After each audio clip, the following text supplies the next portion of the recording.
درود، طاهری سفر هستم و در برنامه خبری و تحلیلی رادیو آزادی همراه شما. در ابتدا نگاهی به عنوان چندی از خبر و گزارش‌های برنامه.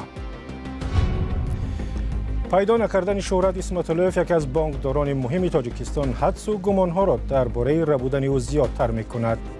ممکن برای دهان او را خاموش کردن او را بوده شده است، ولی نه برای طلب کردن مبلغ. آتش زدن این نسخه از کتاب قرآن در شویتس خشم ترکیه را برانگیخت و ممکن است کشمکش و بحث در داخل ناتو را زیاد کند. کشاورزان فرخار نمیدانند خرسندی کنند و یا غمگین باشند. حاصل زیاد گرفتند اما فایده دلخواهشان را به دست نمیارند. امسال نرخ نوای تربوز خیلی پست است، خیلی ارزان است. از پارینه سال گذشته نیم نرخ است. برای یافتنش $30,000 جایزه اعلام کردند. عکس گمانبران احتمالی را هم نشر نمودند، ولی با گذشت یک هفته از شهرت اسمت‌اللهیف معاون حسن اسدالله‌زاده رئیس آریان بانک و دادر عروس پرزیدنت تاجیکستان درکی نیست. مقامات به جستجو ادامه میدهند، ولی فرضیه‌های گوناگونی از طرف کی و چرا ربوده شدن او نیز زیاد می شود. میرزا نبی خالقزاد در این باره با چند نفر صحبت کرد. ربوده شدن شهرت اسمت‌اللهیف معاون اول رئیس آریان بانک در دایره آگاهان و کارشناسان حدس و گمان‌های را به میان گذاشت. بانکدار تاجیک را شب 23 ایون از نزد منزل زیستش 4 نفر ناشناس ربودند. وزارت کارهای داخلی تاجیکستان این حادثه را آدم ربایی از جانب گروه متشکل ناشناس خواند، ولی در دایره کارشناسان فرضیه‌های گوناگونی صدا می‌دهد. با در نظر داشت واقعیت تاجیکستان و شخصیتی که ربوده شد، نه هر کی جرأت و شجاعت دارد که به این گونه کردار جنایتی که حالتهای وزنین کننده دارد دست زند. بنابراین به خلاصه آمده ممکن است که یا این کار دایره های متشکل جنایتی در ردیف برخورد منفعت های سطح بلند مقامات قدرتی و حفظ حقوق تا که نتیجه آن باعث نگرانی رهبری سیاسی کشور شود و رهبران را در سطح شاید مقامات امنیتی، کارهای داخلی یا دادستان نیکول برکنار کردن. مقامات اعلام کرده است که کسانی که در آشکار نمودن عاملان ربودنی او مساعدت می‌کنند $30,000 مکافات خواهند گرفت. بعضی حقوقدانها بر این نظرند که ربودنی او با مقصد طلب مبلغ صورت نگرفته است. این شخص شهرت اسمت‌اللهیف بتوانیم بگوییم که یکی از خزینه چی‌ها و خزینه دارهای نزدیکی به عائله حساب می شود و درباره همون مخینات‌ها و گردش غیر قانونی اموال و مال و پول و دزدی بودجه و دیگر مخینات‌های مالی خبردار هست. ممکن برای دهان او را خاموش کردن او را بوده شده است.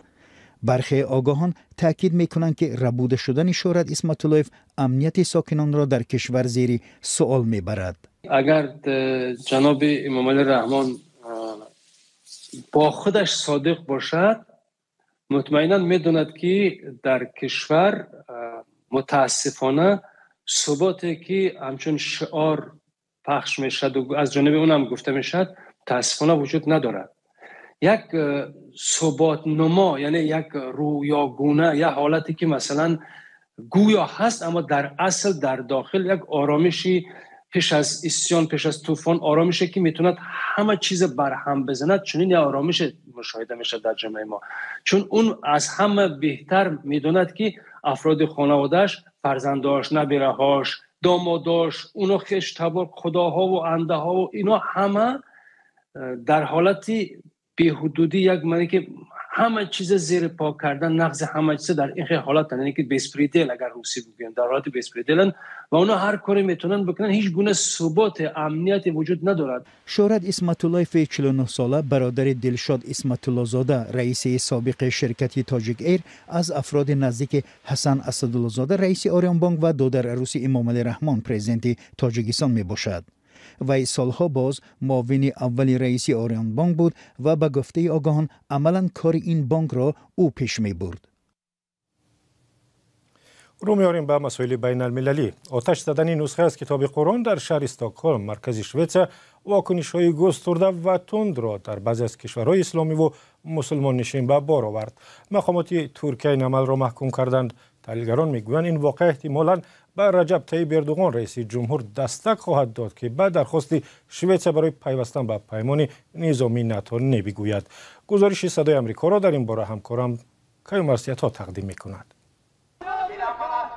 لحظه پیش از سوزاندن نسخه قرآن در نزد مسجد مرکزی استکهلم، مانع آخرین برای پیوستن شوئد به ناتو. ترکیه که عضو این پیمان است، سوزاندن کتاب مقدس مسلمان‌ها را در شوئد نفرت انگیز خواند و محکوم کرد. رجب طیب اردوغان از حادثه ماه ینور امسال در استکهلم یاد آورد که آن زمان نیز نسخه از قرآن را سوزاندند و او به پیوستن شوئد به ناتو مخالفت کرد. به نظر بعضی از تحلیلگران، پیروزی اردوغان در انتخابات ماه می موقع او را در مذاکرات با اعضای ناتو قوی تر کرده.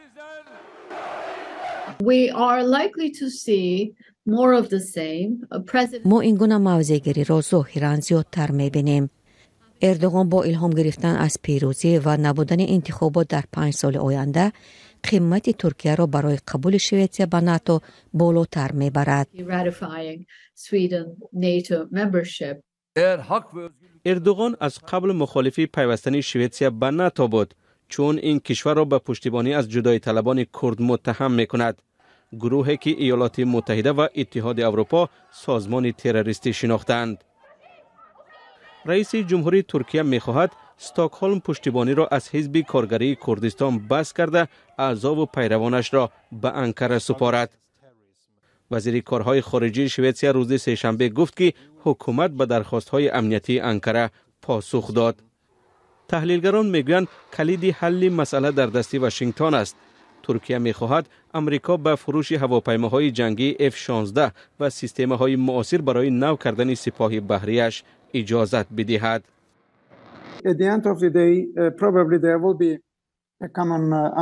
در نهایت آنها زبان می‌یابند. امریکا هواپیماهای نو F-16 می‌دهد و مدرنیزاسیون آنها را فراهم می‌کند. فکر نمی‌کنم ترکیه روند توسعه ناتو را باز دارد. اما در حال حاضر هرچی بیشتر عضویت شوئد به تأخیر گذاشته شود، همان اندازه به نفع روسیه است.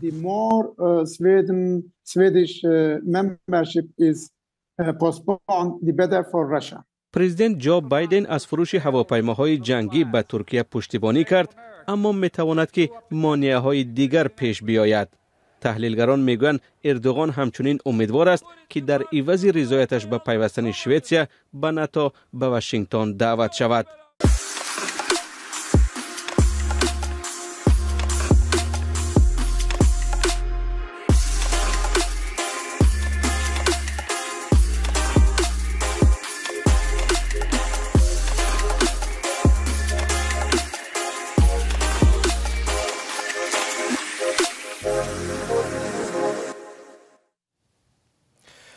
وعده دادند که در ترکیه پرستار می شود اما غلام جنسی شد. یک ساکن اوشی قرقیزستان به لایحه میگرانت مدیا قصه کرد که چگونه او را هموطنانش به ترکیه بردند و به تن فروشی مجبور کردند. او دیرتر توانست گریخته به قرقیزستان به وطنش برگردد، اما در کشورش هم کسی از حقوق او دفاع کردن نمیخواهد.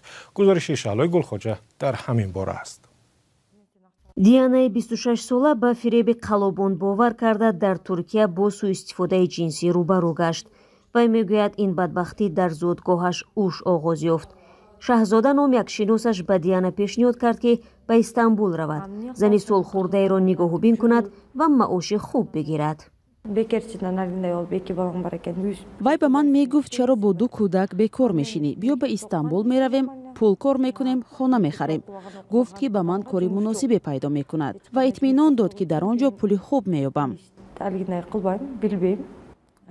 اما چند روز پس از رسیدن به ترکیه او فهمید که کسی را پرستاری نمیکند. حجت‌هایش را از دستش گرفتند. ما با کومکاپی محله در استانبول آمدیم.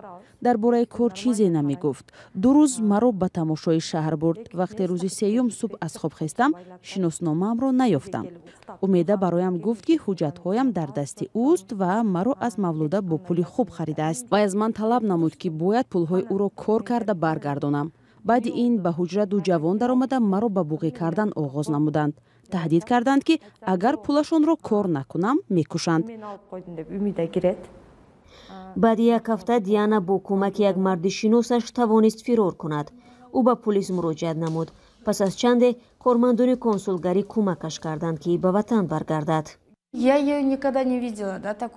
من هرگز او را چنین ندیده بودم. او در اویله از همه‌خوردی و همیشه بالیده روح بود. در حالت افسردگی قرار داشت. وی حتی از من خواهش کرد که لباسهایش را به فرودگاه بیارم، زیرا از ظاهر شدن در نزد والدین با لباسهای در تن داشته‌اش شرم می داشت. وقتی شوهرش از سرگذشتی به غلامی شهوانی افتیدنش خبر یافت، گفت که طلاقش می‌دهد. شوهرم در مسکو کار میکند و دیگر به من زنگ نمیزند. من از نگاه کردن به چشمان او و کودکانم شرم میدارم. چرا این حادثه با من رخ داد؟ شوهرم گفت که مرا نمیبخشد. از من جدا میشود. میگوید که میتواند کودکان را از من بگیرد. نزدیکان دیانا برای به جوابگری کشیدن افرادی که او را به غلامی فروختند به پلیس قرقیزستان مراجعه کردند، اما مقامات حفظی حقوق پرونده جنایتی نگشودند. ضمن تفتیش پیشکی یگان دلیل صادر نمودن کردارهای جنایی از جانب شهروندی که گویا او را به غلامی شهوانی فروخته است آشکار نشده است. آغاز پرونده جنایی رد و موادها برای شناسایی به دادستانی ناحیه فرستاده شده. وزیر روانی دیانا باعث نگرانی پیوندانش است. این زن نه تنها از طرف مقامات حفظی حقوق بلکه شوهرش نیز حمایت نشد. برمیگردیم به تاجیکستان. سال گذشته مردم از کمچین و گران بودن شکایت داشتند. امسال دهقانها از ارزان شدنش. در ناحیه فرخار موسم جمع‌آوری تربوز و خربوزه جریان دارد. قسمی را از دهقانان خریده به بلاروس بردند، قسمی را در بازارهای داخلی می‌فروشند. محمود جان رحمتزاده به سر پلک یکی از کشاورزان فرخار رفت. در ناحیه فرخار کشاورزان با پرورش تربوز و خربوزه مشغول هستند. این ناحیه به عنوان یک از مناطق برجسته تاجیکستان در تولید این محصولات شناخته می شود. سال نیست که فروشنده ها از تمام مناطق تاجیکستان برای خرید تربوز اینجا نآیند.